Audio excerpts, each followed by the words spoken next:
Hello friends, welcome in 9th standard English video. In previous video, we have seen about the margin questions in unit number 2.5, a play part first. We have solved all the margin questions discussed about it. I think all of you have read part first and solved this activity. My friends, we have discussed about part first on page number 57, 58 and 59.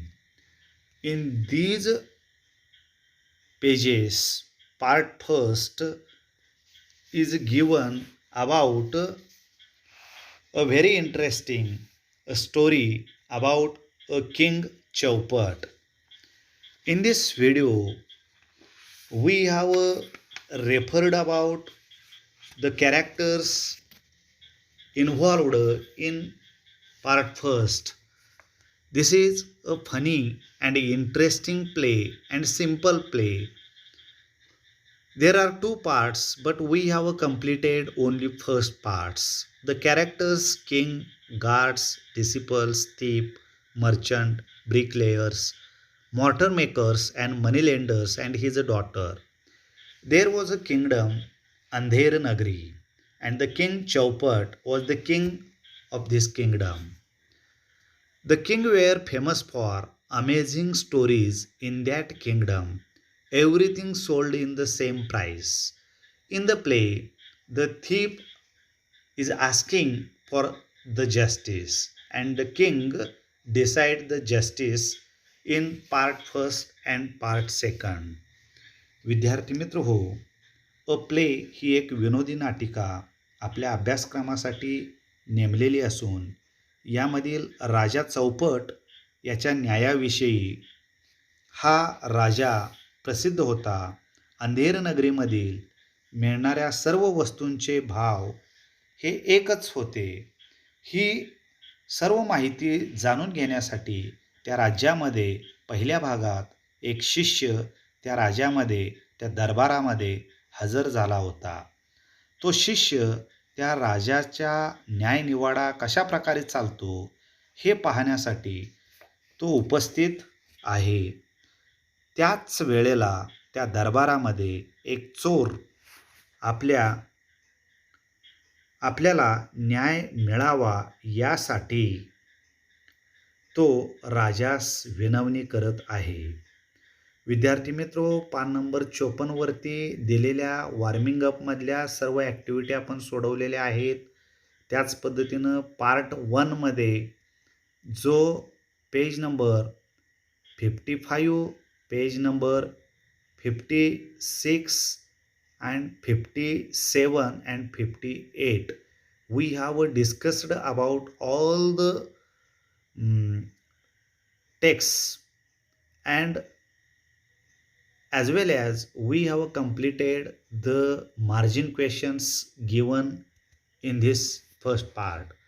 There are 12 margin questions and we have discussed the answers of these margin questions. My friends, today we are going to discuss about the English workshop on page number 59. I think there are 10 activities in the English workshop. Tomorrow you should read this first part and think about the activities given on page number 59 and solve in your rough notebook. विद्यार्थी मित्र हो, हा पाठ वाचल्यानंतर त्या पाठाखाली दिलेल्या ज्या activities आहेत इंग्लिश वर्कशॉपमध्ये पान नंबर 59 वरती, त्या ॲक्टिव्हिटीविषयी आपण आपल्या वहीमध्ये त्याची उत्तरे लिहावीत. आता आपण या इंग्लिश वर्कशॉपमध्ये जी पहिली ॲक्टिव्हिटी दिलेली आहे त्या पहिल्या ॲक्टिव्हिटीविषयी आपण इथं चर्चा करूया. Question number 1, List the characters that have appeared so far in the play. म्हणजे भाग 1 मध्ये जी पात्र या भाग 1 मध्ये दिलेली आहेत त्यांची नावं तुम्ही लिहा, त्यांची यादी बनवा असं सांगितलेलं आहे. पहिल्या भागामध्ये दिलेल्या पात्रांची लिस्ट बनवा असं इथं पहिला प्रश्न, पहिली ॲक्टिव्हिटी इथं विचारलेली आहे. The first character, the main character in the first part is the King Chaupat. Then guard, first guard, second guard, third guard and fourth guards are the messengers. The disciple, courtiers, thief, merchant, bricklayers, mortar maker, moneylender, moneylender's daughter. These all are the characters in the first part. विद्यार्थी मित्र हो, पहिल्या भागामध्ये ही सर्व पात्र समाविष्ट आहेत. त्या पात्रांची यादी तुम्ही तुमच्या वहीमध्ये बनवा. त्याच्यानंतरची दुसरी ॲक्टिव्हिटी इथं दिलेली आहे. List all the different titles they use to address the king. म्हणजे राजाला या पहिल्या भागामध्ये जी काय टायटल्स वापरली गेलेली आहेत, शीर्षकं वापरली गेलेली आहेत, त्यांची यादी बनवा असं सांगितलेले आहे. पान नंबर 56 वरती वरच्या बाजूला सेकंड गार्डनं वापरलेली राजासाठी जी काय नामावली आहे, जे काय ॲडजेक्टिव्ज आहेत, विशेषण आहेत, ती विशेषणं आपण या प्रश्नासाठी, या ॲक्टिव्हिटीसाठी आपण वापरू. कोणकोणती विशेषणं तिथं वापरलेली आहेत ते आपण पाहूया. The great king Chaupat, the mighty king Chaupat, most noble, most revered, most gracious, most learned king Chaupat, royal monarch, noble king, royal lord, most kind lord and the king, O merciful king, just king. Such a types of different titles used in the first part. विद्यार्थी मित्र हो, या पहिल्या भागामध्ये राजासाठी विविध विशेषणं वापरलेली इथं आहेत. तिथं तो म्हणतो most Nobel king, most reward म्हणजे आदरणीय राजे, मोस्ट ग्रॅसियस किंग, दयाळू राजे, मोस्ट लर्नेड किंग, विद्वान राजे. अशा पद्धतीचे अनेक उपपदं या पहिल्या भागामध्ये राजासाठी वापरण्यात आलेली आहेत. My friends, now the third activity, copy the exclamation from the play at least 5. In the first part, there are so many exclamation marks. म्हणजे उद्गारवाचक काही वाक्यांचा उपयोग पहिल्या भागामध्ये केलेला आहे. अशी वाक्य बरेच आहेत, परंतु ॲटलिस्ट कमीत कमी एक 5 तरी तुम्ही वाक्य एक्सक्लेमेटरी सेंटेन्सेस वापरा असं सांगितलेलं आहे. तुम्ही तुमच्या वहीमध्ये शोधून पहिल्या भागामध्ये असे एक्सक्लेमेटरी सेंटेन्स कोणकोणते दिलेले आहेत ते लिहू शकता. O most great king, justice, O noble king, a life for life, the merchant must be हँग्ड, O most kind lord and king. Such types of exclamatory sentences are used in the first part. अशा पद्धतीनं या पहिल्या भागामध्ये उद्गारवाचक वाक्यांचा उपयोग करण्यात आलेला आहे. Now my friends, activity number 4, copy the orders imperative sentence from the play. विद्यार्थी मित्रो, वरच्या ॲक्टिव्हिटी 3 मध्ये आपण उद्गारवाचक वाक्य वापरलेली होती, ती विधानं आपण शोधून काढली आणि ती वहीमध्ये आपण लिहिली. आता 4 नंबरच्या ॲक्टिव्हिटीमध्ये इम्परेटिव्ह सेंटेन्स कोणकोणते आहेत ते शोधा आणि लिहा असं सांगितलेलं आहे.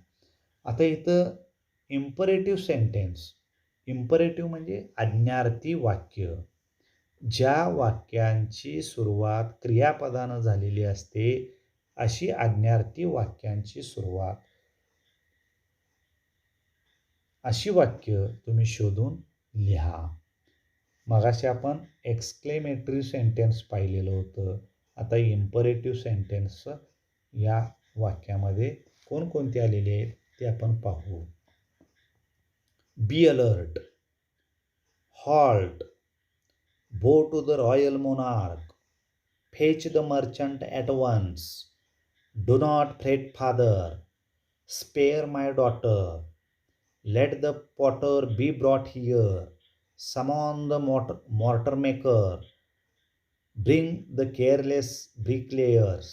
Such types of imperative sentences are used in the first part. Now activity number 5, use your imagination and the details from the play and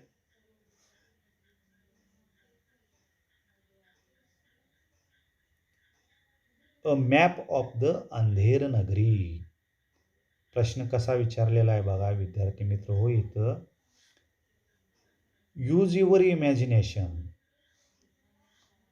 your imagination, तुमची कल्पनाशक्ती इथं वापरा. And the details from the play, या पहिल्या भागामध्ये दिलेली जे काही डिटेल्स आहेत ते डिटेल्स वापरून, तुमची कल्पनाशक्ती वापरून draw the map of Andher Nagari.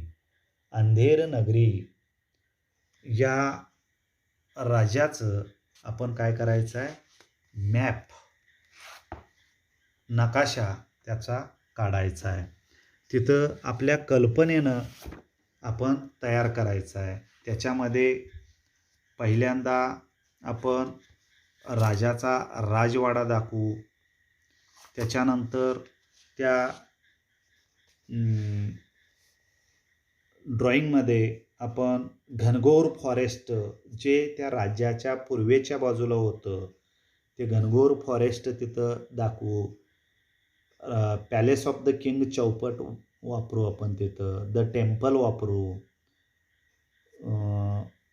The kingdom, Andher Nagari kingdom तिथं दाखवू आपण. मार्केट दाखवू. अशा पद्धतीची काही ठिकाणं आपण अंधेर नगरीविषयी त्या नकाशामध्ये आपण दाखवूया. तुम्ही तुमच्या कल्पनाशक्तीचा उपयोग करून तुम्ही हा नकाशा, हा मॅप अंधेर नगरीचा तयार करू शकता.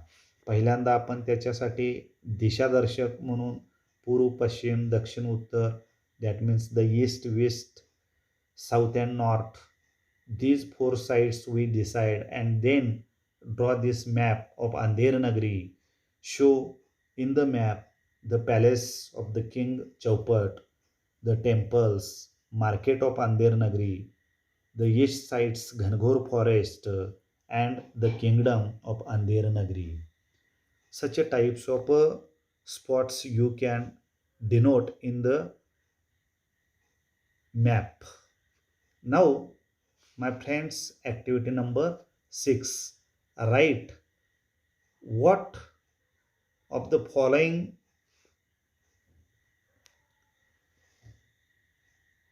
write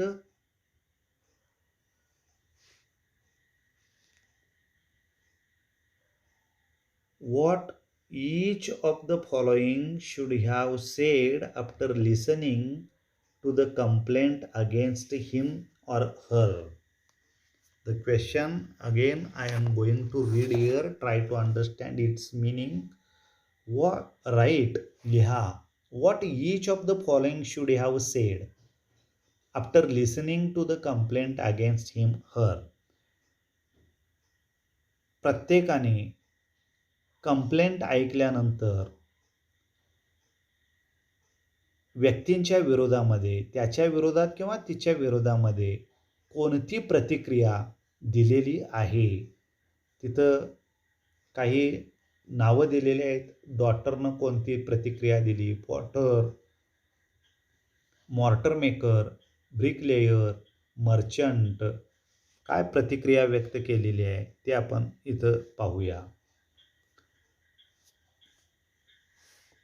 पहिली प्रतिक्रिया डॉक्टरची काय आहे बघूया आपण इथं, म्हणजे त्या मुलीची काय प्रतिक्रिया आहे बघूया.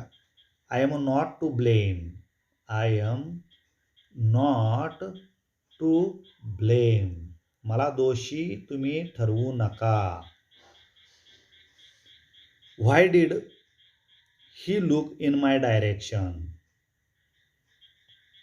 म्हणजे तिनं असं म्हणायला पाहिजे होतं, त्यानं माझ्याकडं बघितलंच कशाला, त्या कुंभारानं माझ्याकडं बघितलंच का. देन पॉटर, कुंभार काय कंप्लेंट दिला असता त्यावेळेला. I am sorry, the pot may have been defective but I did not do it on a purpose, it was a mistake.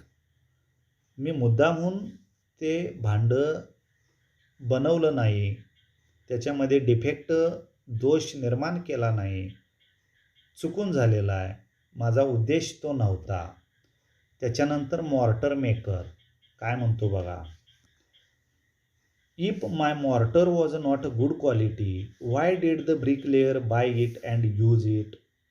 Mortar maker असं म्हणायला पाहिजे होतं तिथं.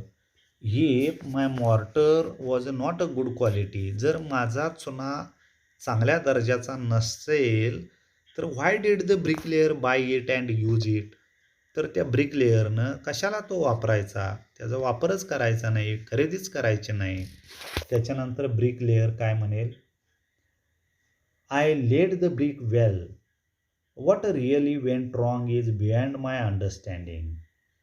मी ती भिंत बांधत असताना, ते घर बांधत असताना चांगल्या पद्धतीनं बांधलेलं आहे, पण माझ्या पश्चात काय घडलं हे मला सांगता येणार नाही.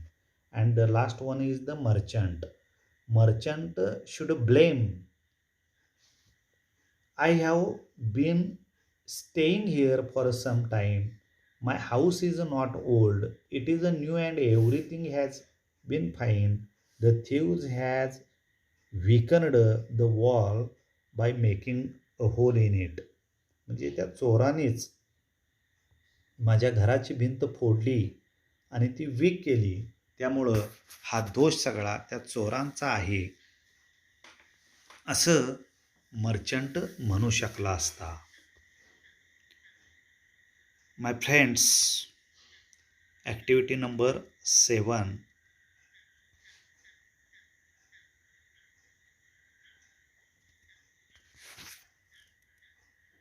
What should the king have said to the thief? त्या राजानं त्या चोराला काय म्हणायला पाहिजे होतं असा प्रश्न विचारलेला आहे. What should the king have said to the thief? The king should have told the thief that he and his friend were doing something wrong. Stealing is not a good deed, but a sin for which he would be punished. चोरी करणं हे पाप आहे, चोरी करणं हा गुन्हा आहे आणि चोरीसाठी शिक्षा ही दिलीच गेली पाहिजे असं त्या राजानं त्या चोराला म्हटलं पाहिजे होतं. हे आपलं पर्सनल मत आहे, आपलं वैयक्तिक मत आहे.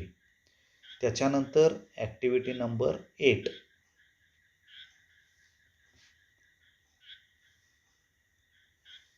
Activity number 8. Will a thief appear in the court on his own?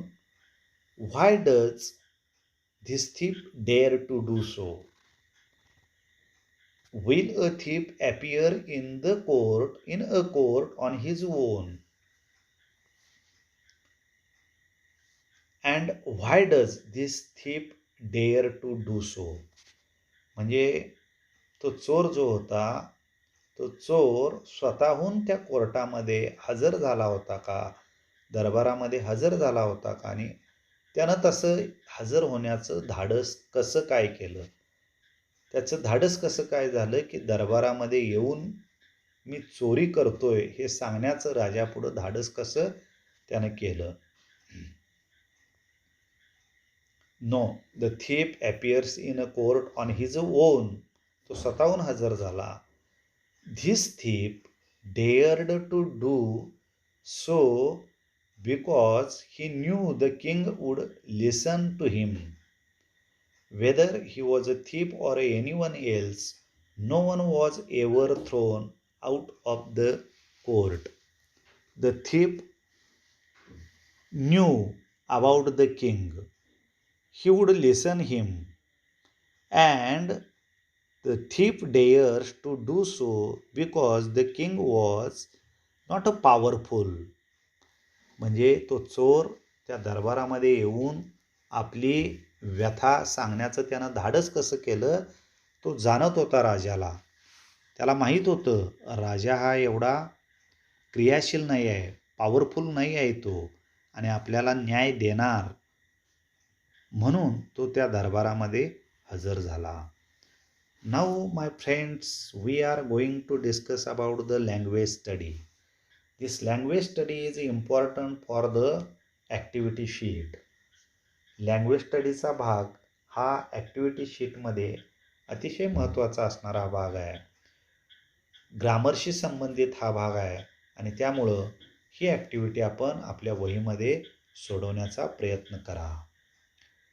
याच्यामध्ये activity number 9, read the following sentences and find the subject and the verb in each.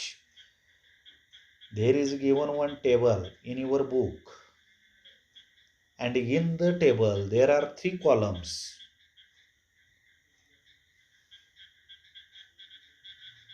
In the first column there are given some sentences.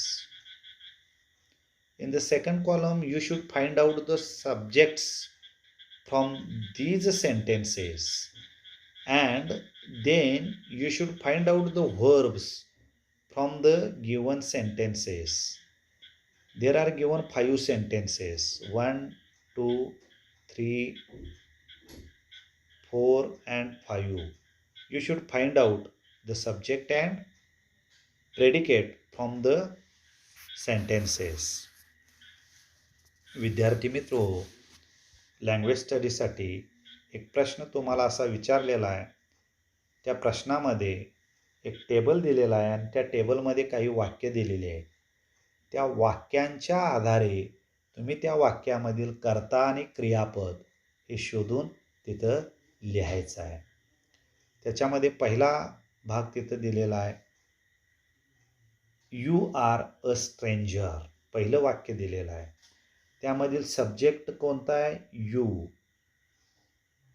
हा subject आहे, आणि verb कोणता आहे, R हा verb आहे. त्याच्यानंतर दुसरं, I am a visitor here. I हा सब्जेक्ट दिलेला आहे तिथं, आणि ॲम हे तिथं काय दिलेलं आहे, व्हर्ब दिलेला आहे. 3 नंबरचं sentence, you have heard right. त्यातलं सब्जेक्ट यू आणि हॅव हर्ड हे काय आहे, व्हर्ब आहे तिथं.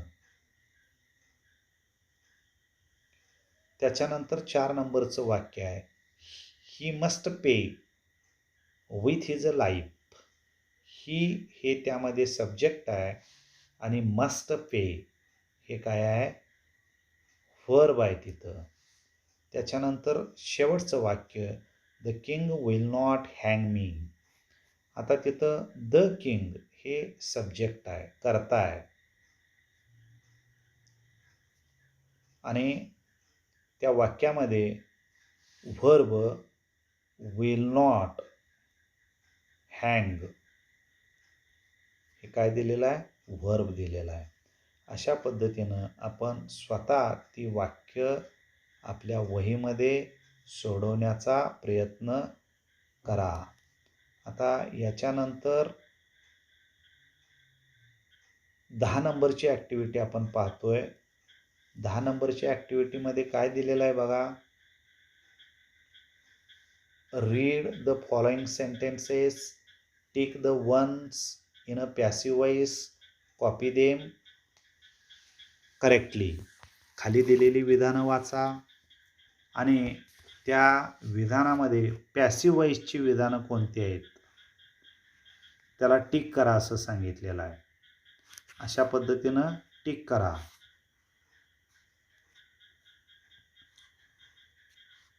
पॅसिव्ह वॉइसची विधानं जी असतील त्याला तुम्ही अशी टिक करा असं सांगितलेलं आहे.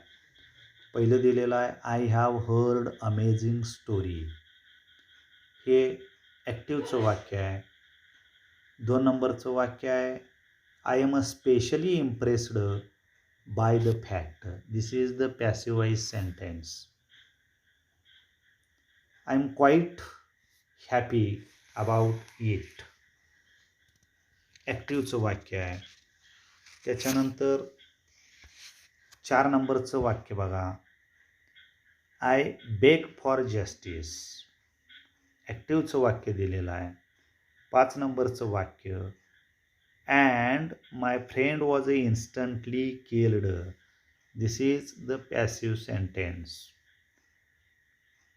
6th one sentence my house has been recently built. This is the passive construction. And last one is it is the fault of the bricklayer. It is the fault of the bricklayer. This is the active voice sentence. In this way, my friends, you can complete the English workshop for unit number 2.5 first part on page number 59. विद्यार्थी मित्र हो, अशा पद्धतीनं पान number 59 वरती दिलेली ह्या activities तुम्ही तुमच्या वहीमध्ये स्वतः सोडवण्याचा प्रयत्न करा. जिथे तुम्हाला शंका वाटते तिथं तुम्ही या व्हिडिओमध्ये पाहून त्या ॲक्टिव्हिटी सोडवण्याचा प्रयत्न करा. Next video we will study about the part 2 of unit number 2.5 a play. Thank you very much.